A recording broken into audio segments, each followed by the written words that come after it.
Here's something that's always puzzled fans of The Lord of the Rings.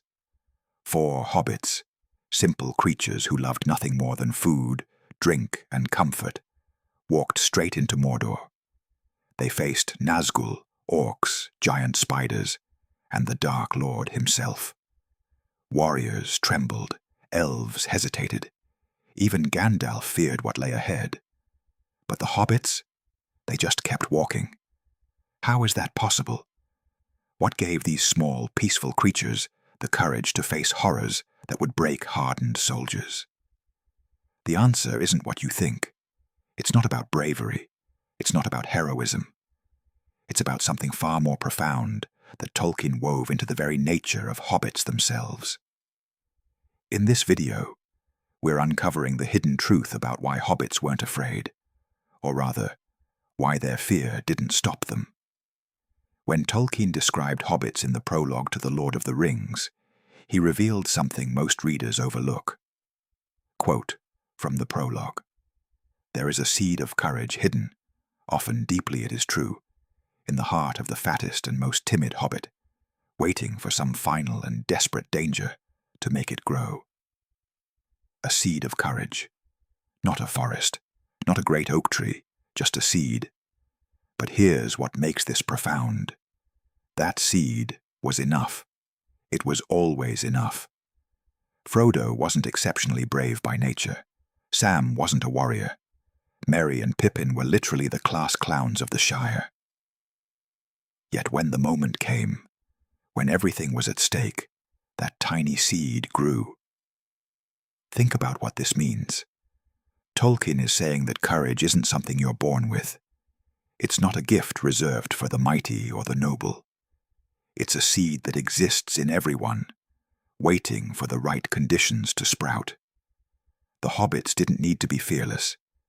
They just needed that one small seed to take root when it mattered most. And here's the remarkable part. The hobbits didn't even know they had it. Bilbo thought he had come to the end of his adventure in the Barrow-wight's tomb, and a terrible end, but the thought hardened him. Frodo believed he would fail 1,000 times on the road to Mordor. Sam doubted himself constantly. But that doubt, that fear, that uncertainty, none of it stopped the seed from growing.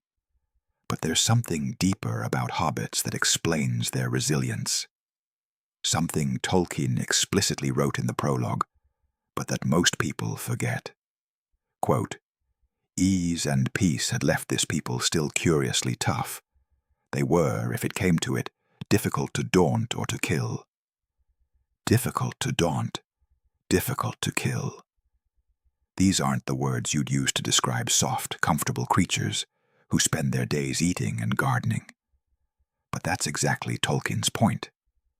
The hobbits' peaceful lifestyle didn't make them weak. It made them resilient. They could survive rough handling by grief, foe, or weather in a way that astonished those who did not know them well and looked no further than their bellies and their well-fed faces. This is crucial. The other races of Middle-earth looked at hobbits and saw weakness. They saw small, chubby folk who loved food and comfort. But they were looking at the surface. They didn't understand that hobbits were tough as old tree roots. They didn't realize that hobbits could endure hardships that would break stronger, more heroic beings. When Merry and Pippin were captured by Uruk-hai, tortured, and dragged across Middle-earth, what did they do? They left a trail for their friends to follow. They refused to yield. They survived. When Frodo was stabbed by a Morgul blade, a wound that should have killed him or turned him into a wraith, he kept walking, for days, with poison spreading through his body. Because hobbits are curiously tough. The other races couldn't understand this. Gandalf did. That's why he chose Bilbo for the quest to Erebor. Quote from Gandalf, "Some believe it is only great power that can hold evil in check. But that is not what I have found. It is the small, everyday deeds of ordinary folk that keep the darkness at bay. Small acts of kindness and love. Why Bilbo Baggins? Perhaps because I'm afraid, and he gives me courage. Gandalf was afraid, but Bilbo gave him courage. Not because Bilbo was fearless, but because Bilbo kept going despite his fear. Here's where it gets even more interesting. The hobbits weren't driven by glory. They weren't seeking fame or honor or recognition. They were motivated by something far simpler: hope. Not grand, sweeping, prophetic hope. Simple, everyday hope. Sam embodies this perfectly. When Frodo despaired on the slopes of Mount Doom, when he said their journey was drawing to an end, what did Sam say? Quote, "Maybe, but where there's life, there's hope, as my gaffer used to say, and need of victuals, as he most ways used to add. Where there's life, there's hope, and need of victuals." This is Sam's entire philosophy. Hope isn't some grand, abstract concept. It's as simple as knowing that as long as you're alive, there's a chance. And as long as you're alive, you need to eat. So let's have a bite and keep going. This is why the hobbits succeeded where greater beings failed. Boromir, for all his strength and valor, fell to despair and the lure of the ring. Denethor, the steward of Gondor, looked into the Palantir and lost all hope. Even Saruman, one of the Astari, was overcome by his ambitions. But the hobbits? They just kept putting one foot in front of the other. They didn't need grand strategies. They didn't need to understand the full scope of the war. They just needed to know that their friends were counting on them, that the Shire was counting on them, that as long as they kept going, there was hope. Perhaps the most remarkable thing about the hobbits' courage is that it grew throughout their journey. They didn't start brave. They became brave. Each trial, each terror, each moment of despair made that seed of courage grow a little stronger.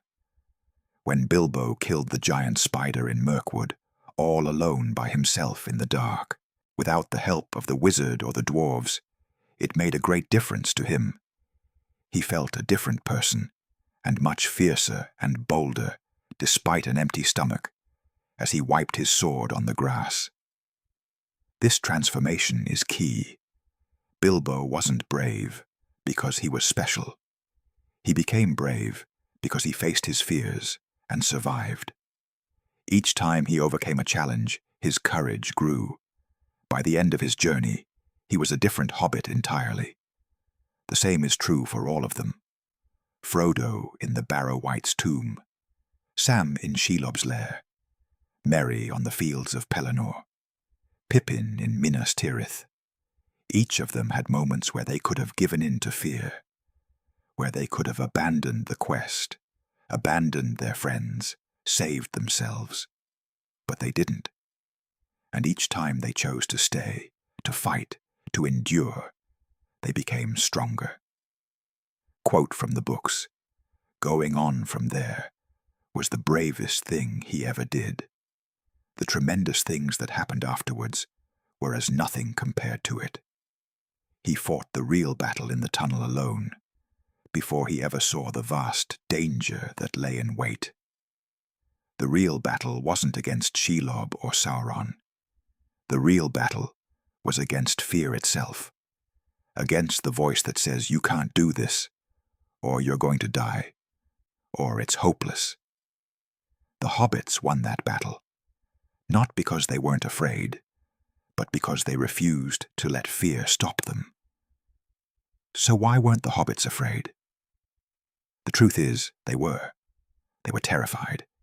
Every single one of them experienced profound, bone-deep fear at various points in their journey. But here's what made them different. They didn't let that fear define them. They acknowledged it, felt it, and then kept moving forward anyway. This is what true courage looks like.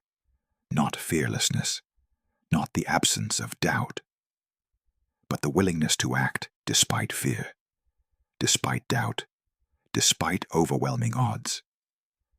The Hobbits teach us that heroism isn't reserved for the strong or the mighty. It's available to anyone with that tiny seed of courage, waiting to grow when needed most. Quote from Gildor the Elf: "Courage is found in unlikely places." Tolkien spent years in the trenches of World War I. He watched ordinary men, bakers, farmers, clerks, face unimaginable horrors with quiet courage. He saw that the real heroes weren't always the generals or the decorated soldiers. Sometimes they were the everyday people who simply refused to give up. The Hobbits are Tolkien's tribute to those unsung heroes.